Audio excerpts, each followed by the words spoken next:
thank you for joining us today. And I appreciate that introduction, Bob. That was great. And so let's get started. Thanks for joining the multi-generational workforce. Up, down, and sideways. The reason I named it that is we're talking up, down for supervisor-subordinate relationships and sideways for coworker-peer relationships. So we're going to talk a little bit about the different generations in the workforce and then talk about how we can work better with folks across the different generations. So our objectives today are, first of all, I'm going to start with a caution, and we'll get to that. I want to make sure that we're clear about something before we really jump into the different generational characteristics. Then we're going to talk a little bit about the influences on the various generations. We're going to talk about style preferences, such as work, communication, and leadership style differences. We're going to talk about how we can engage with people who are in other generations than the one in which we are in, and also how we can avoid perpetuating the stereotypes of our own generation. So what kinds of things can I do to avoid making sure that the stereotypes for baby boomers are not perpetuated by my behavior? And then we're going to summarize everything. Now, also, Bob mentioned the questions box. We're going to use that if you also have some comments. I'm going to ask for your comments or your input at various times throughout the presentation. They don't have to be questions, but I'm going to ask you to submit anything there in the questions box. Okay, so let's move on. Let's start off. Okay, I am continuing to have issues. Okay, so let's start with our caveats. So I found this quote when I was doing my research, and I think this is really important, and this kind of provides some structure for us. Generational thinking is like the Tower of Babel. It only serves to divide us. Why not focus on behaviors that can unite us? So the point here is that while there are some generational stereotypes and there are some common characteristics across generations, it's not universal. And many of us have characteristics that cross generational lines. And really, we should be looking at individual differences, but in order to help us a little bit with some common characteristics, we are going to be looking in this presentation at generational differences. We're going to try to move the discussion away from age demographics and towards behaviors, but again, we are going to kind of keep it within that generational alignment. We're going to want to enumerate and acknowledge shared needs that we have. We're going to focus on teamwork that aligns with, that helps to utilize everyone's strengths, because we would all have strengths that we want to share. And then remember that people who came of age in other places, let me make sure my PowerPoint is following along here. And okay, sorry about the technical difficulties. We'll get past that. So people that came of age outside of the United States may have very different experiences and therefore resulting behaviors, so they may not fit into the generational differences. Okay, so let's do a quick intro on what generations we're talking about right now, currently in the workforce. So traditionalists are typically born between 1922 and 1945. Baby boomers, typically born between 1946 and 1964. Generation X between 1965 and 1980, and finally millennials between 1981 and 2000. Now these periods, these time frames actually vary across the research, but in general this is what I found. So before we move on, I'd like to take a quick poll and find out what our audience makeup looks like. So with that, if you could indicate on the poll which of the generations you fall into, and we will take a quick look at that.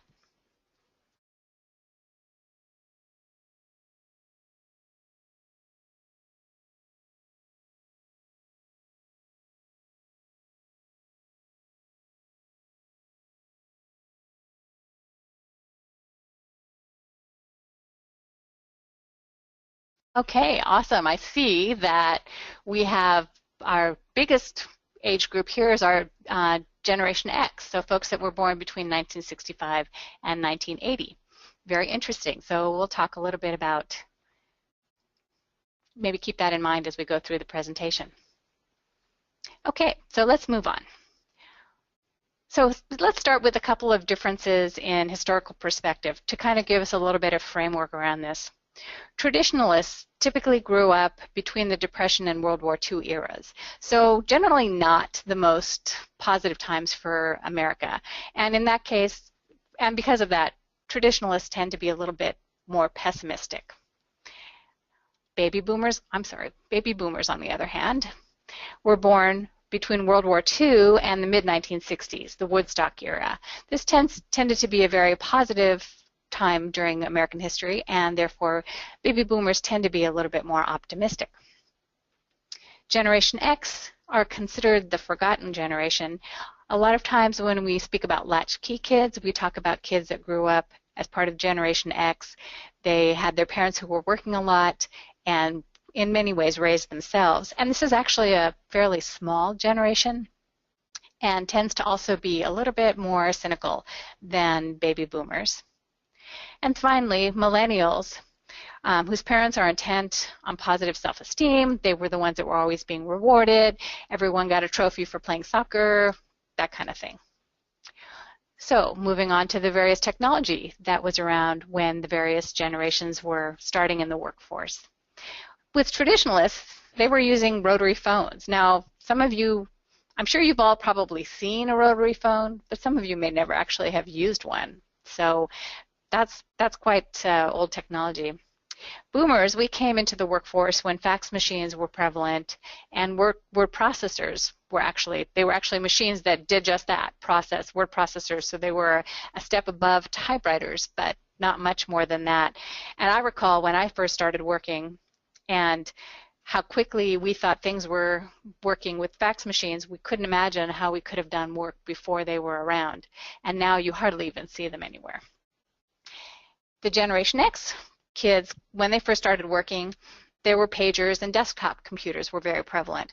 I actually remember as a boomer when we had one computer for the entire workforce in our office and nobody was using it very often. We'd started to have to sign up for it, but we had one computer instead of one on everybody's desk. And then we get to millennials who have cell phones, laptops, tablets. Everything's portable, and frequently they have all of their technology right on them. So they've got computers in their pocket or they're carrying them all the time. So based on the Bureau of Labor Statistics, in the year 2020, just a few years out, this is what we're estimating the workforce will look like. We'll have 1% of traditionalists, 22% boomers, 20% Generation X, and 50% millennials. Now, if you guys are doing the math, you'll see that that doesn't add up to 100%. By 2020, we'll actually have what we're calling Generation Z, those kids that were born after 2000, starting to come into the workforce. We don't really incorporate them into this presentation because we really don't know what their work style will be. They're currently 16 at the oldest, so we're not sure. So we won't be really talking about them, but we have an interesting perspective here. We'll have a lot of millennials, but because of various economic reasons and other reasons that we'll talk about, there's still quite a few baby boomers and traditionalists in the workforce. Baby boomers are at retirement age, but they're not retiring necessarily. And part of that will be, you'll see, is because of the fact that work really has a lot to do with how boomers view themselves. And also, we've had some economic downturns, which have resulted in people not having as stable a retirement as before. So we're still seeing a lot of boomers in the workforce. Okay, moving on. Now we're going to take a look at leadership style. So, or actually we're going to start with communication style. Traditionalists tended to use a very formal communication style. Everything was written or frequently written, like letters, memos, and when they met face-to-face with people, it was one-on-one. So if they wanted to talk about something, they would go and they would directly talk with folks. Boomers are a little bit different. We have a structured networking kind of a focus. That's our style that we prefer. We have face-to-face, but those are typically meetings where it's not just one-on-one, but rather groups of people meeting. And then we tended to want to pick up the phone call. That would pick up the phone and call. That was how we got the responses we wanted. Frequently, you may find that a lot of times the meetings that you're attending are being called by baby boomers. Probably not across the board, but you'll see that that's probably pretty common. Generation X is a little bit more casual and immediate. They are using voicemail and email to get the information they need. And millennials, they're instantaneous. They text, they instant message. They want their answers right away. Now, we can see in some ways when we talk about the instantaneous style of the millennials that this is really the byproduct of how we boomers and Generation X started moving from the fax machine, which we thought was fairly immediate, to more and more immediate types of communication, to where we now have essentially created a system where millennials want everything right now. We're just moving really quickly through the various communication styles. And then we'll look at the leadership style that's preferred. So traditionalists tend to be very directive, command and control, top-down type of leadership style. Boomers are more collegial and consensual. So a boomer is likely to start a conversation with, so how are your kids? How's your daughter doing in that class that she's taking? Or how's your husband? Those kinds of questions, because we're trying to create a little bit more relationship, and then we get into the work. Generation X views everyone the same. They want to challenge others, and Generation X really wants to ask why. They ask a lot of questions. They really want to know the reasons for things. And then millennials want an inspirational leader. They want somebody who is really going to inspire them. They want to have purpose-driven work. They really want to have a lot of value in what they do. And so we see from that across the generations, we went from a very adherent style to now where folks want to have influence. They want to be involved. They don't just want to follow the rules. They want to help set the rules. Okay. Now we're going to go through the various generations one by one, and we're going to talk a little bit about what some of the common traits are. Now we're going to start with traditionalists, and we're going to give you some positive traits, and we're also going to then talk about some negative traits. Now, they're not necessarily different traits. It's just about the perspective in most cases. So when we look at the positive traits of traditionalists, they have valuable experience. They value hard work. They're loyal. Frequently, traditionalists have worked for the same company for their whole career. Now, on the flip side of that, they may be seen as set in their ways or inflexible. They may seem rules-bound. They follow the rule all the time. They tend to be fatalistic, like, woe is, the end is near kind of thing, that things are falling apart compared to when they were first working. And the things that motivate traditionalists are they want to be respected for their experience. So keeping all of these characteristics in mind, the positive and negative components of their characteristics and their motivators, what do you think are some ways that we can engage people with traditional characteristics? And here's where I'd like you, if you have some thoughts, go ahead and put them into the questions box, and we will take a look at those. And in the meantime, I'm going to go over the ones that I found in my research. So, engaging traditionalists, we want to ask them, what's your experience with this? Have you ever tried this before, and what happened? We want to recognize, they want us to recognize their experience and consider that they probably have a long history with the company or the industry. So we want to really tap into that experience that they have, the loyalty, the knowledge that they have. That's how we'll engage them. Okay, let me take a look at some of the responses I'm seeing. Okay, here's an idea. We should ask them for help or for them to mentor us in a particular area. And that's a really good idea. They probably have some great experience in the industry that will be valuable to somebody who's brand new. All right, so if you're a traditionalist, how do you avoid reinforcing that traditionalist stereotype?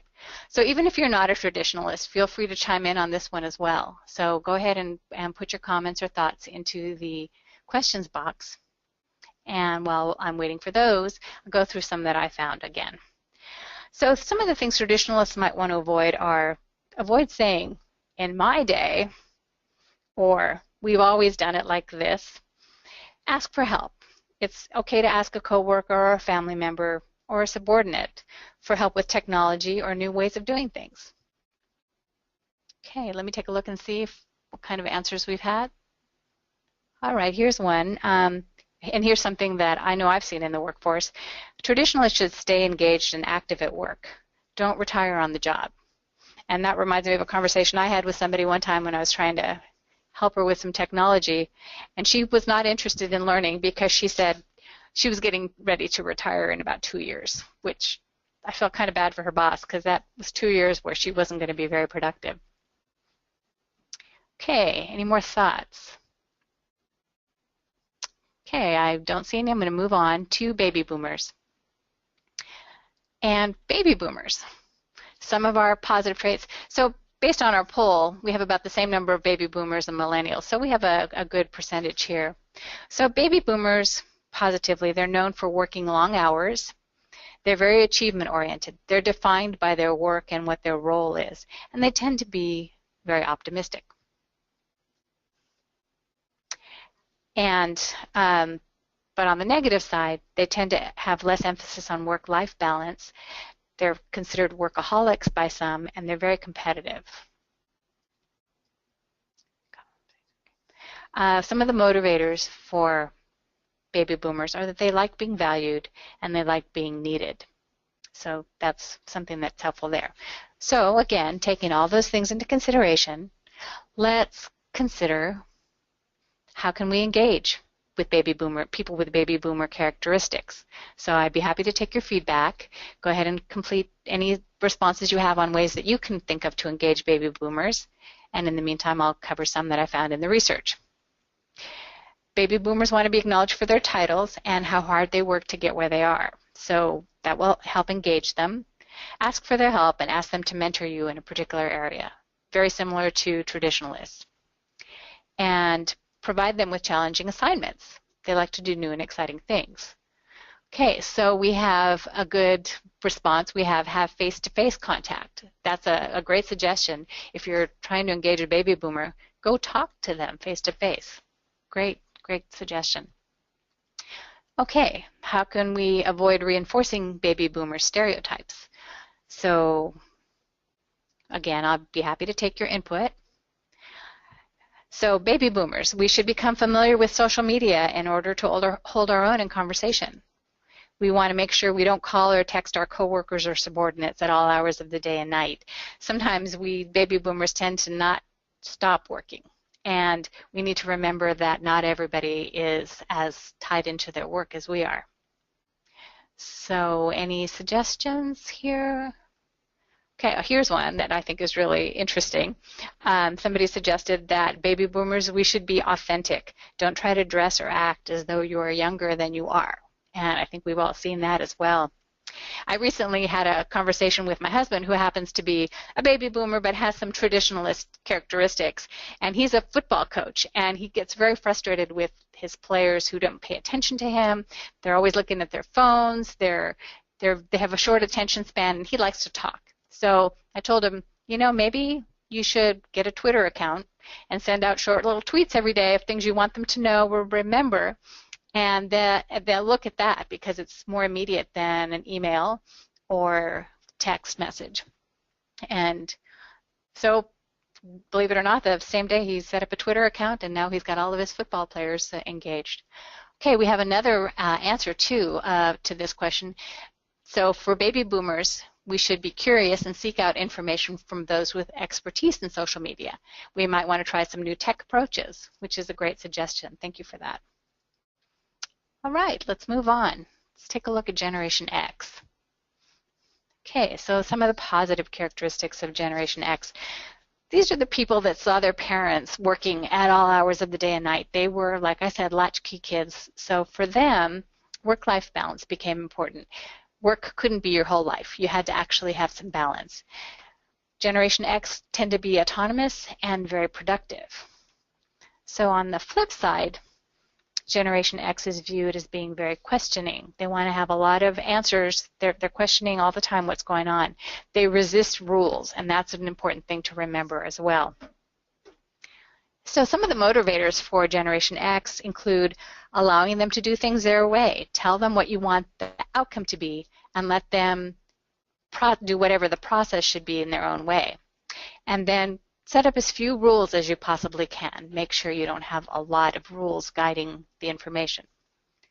So keeping those things in mind, how can we engage people with Generation X characteristics?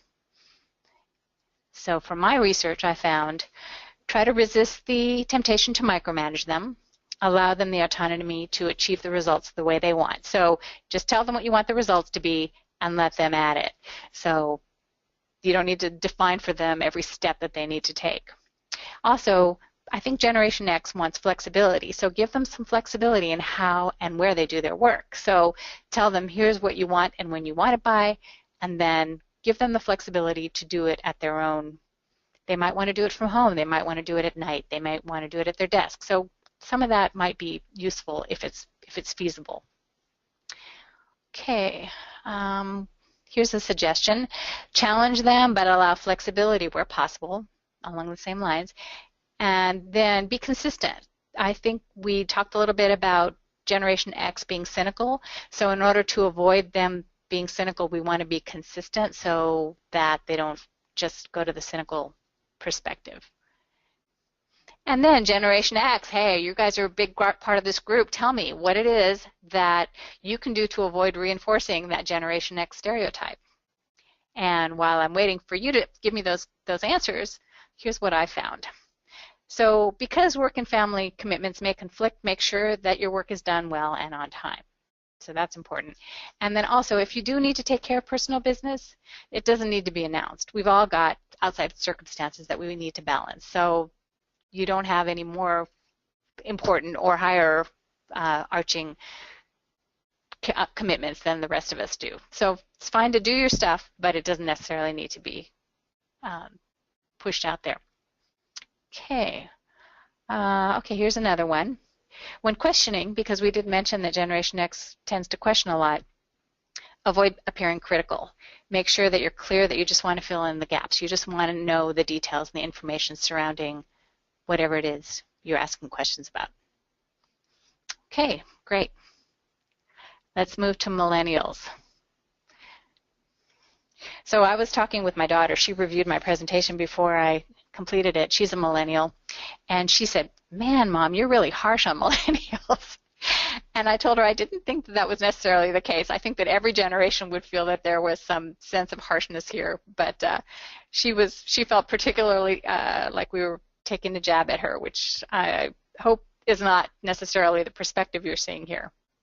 On the positive side, millennials are hyper-connected. They're always in touch with everything. Heck, they can all be sitting at the same place at the table and texting each other rather than speaking to each other. They're very expressive and they want to have a say. So they want to make sure that they're heard in whatever's going on. They want meaningful work and they're comfortable with change, which is good. Change happens a lot. On the negative side, sometimes we see that they demand recognition for even small tasks being completed. They're attention seeking and they're impatient. And again, as a baby boomer with kids who are millennials, I take some of that blame for making them impatient. We've created that expectation that things are instantaneous. So some of the motivators for millennials are they want to work with other bright people. They want frequent feedback, which some of us are not as comfortable providing, and they want opportunities for learning. Now, those motivators don't actually sound all that different from the motivators for those of us in other generational groups. So keeping these traits in mind, what can we do to engage millennials? So again, I'll take any kind of feedback or thoughts that you might have.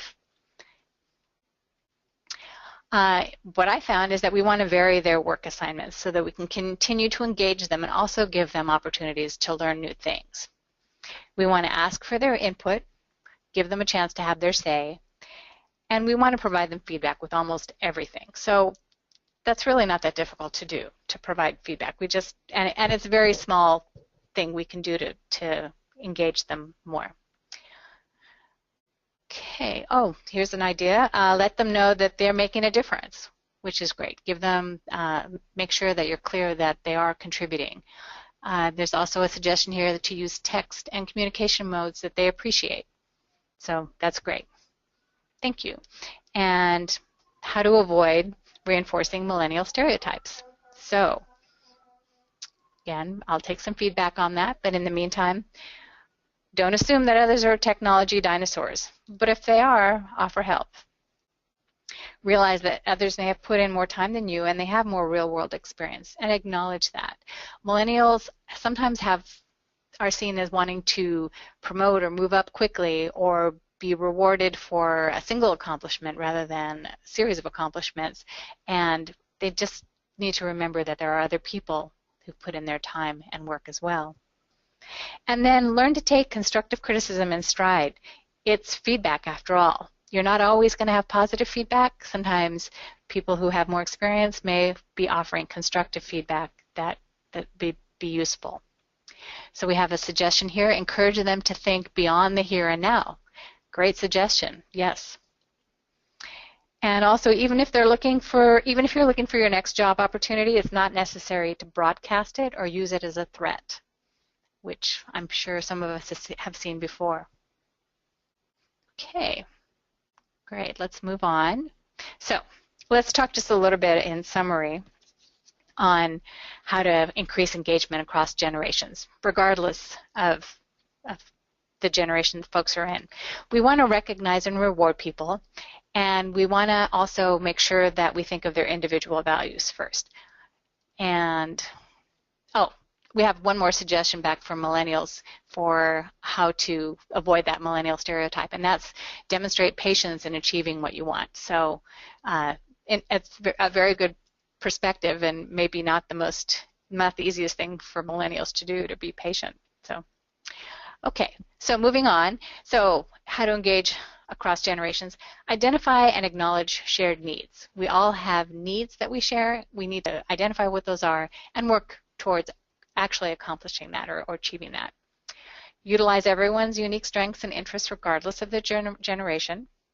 And then connect with others through shared work and the purpose of the organization. Now, with LAUSD, we're very fortunate because the purpose of our organization is very overarching. The fact that we want to educate our students is really a great purpose for all of us to work around. So we do have that, which is something that really will engage folks across generations. Okay, finally, in summary, remember, as a worker, that part of my job is to make sure my boss looks great. That's what's valued. So keep that in mind. And then as a leader, if you want your staff to help you look good, then you need to provide the support they need to help you look good. Not based on generational stereotypes, but on individual values and needs.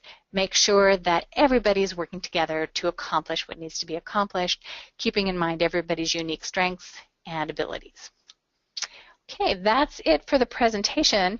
Feel free to add your comments or ask questions. We will be available to respond to them for a while. Also, if you want to get in touch with me, here's my contact information. I'd be happy to get your feedback or any input you might have and how we can make this presentation better or things we might want to change or add. So feel free to do that, and I'll hand it back over to Bob.